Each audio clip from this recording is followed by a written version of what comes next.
नमस्कार मित्रांनो, मुख्यमंत्री लाडकी बहीण योजना या योजनेबाबत बऱ्याच वेळा कागदपत्रांची असेल किंवा बऱ्याचदा त्यांच्या नियमामध्ये बदल करण्यात आले। मग ते डॉक्युमेंट्समध्ये बदल करण्यात आले।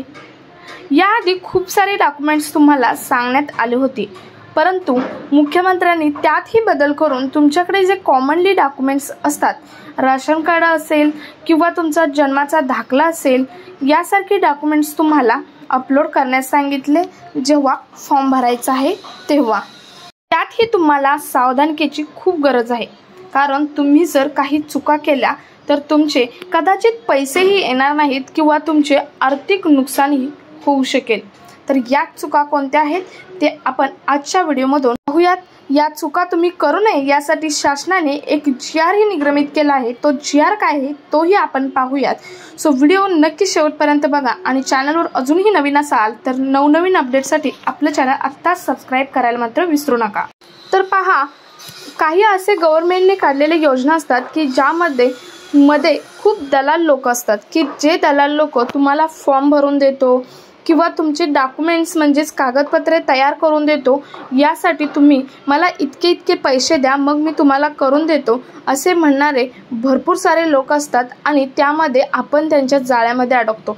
परंतु आपल्या मुख्यमंत्री साहेबांनी स्पष्टच एक घोषणा केली आहे की हा जो माझी बहीण लाडकी योजना आहे, मुख्यमंत्री बहीण लाडकी योजना आहे, या योजनेचा जो अर्ज आहे तो अर्ज भरण्याची संपूर्ण प्रक्रिया ही विनामूल्य असेल हे स्पष्टच सांगितले आहे।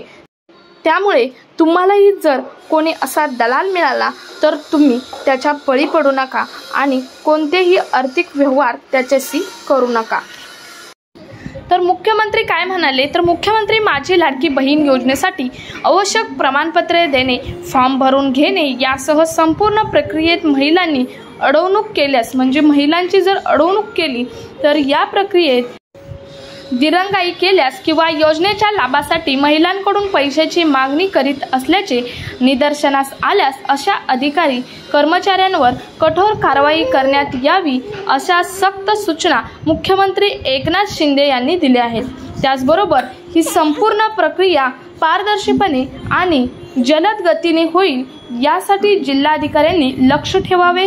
या योजनेचे संनियंत्रण करण्यासाठी प्रत्येक जिल्ह्यात नोडल अधिकाऱ्यांची नियुक्ती करण्यात यावी असेही निर्देश मुख्यमंत्री एकनाथ शिंदे यांनी दिले आहेत। त्याचबरोबर योजनेसंदर्भातील कागदपत्रे उपलब्ध करून देणे किंवा फॉर्म भरून देण्याचे निमित्त करून निर्माण होणारे जे दलाल अजिबात खपवून घेणार नाही आणि घेतलेही जाणार नाही।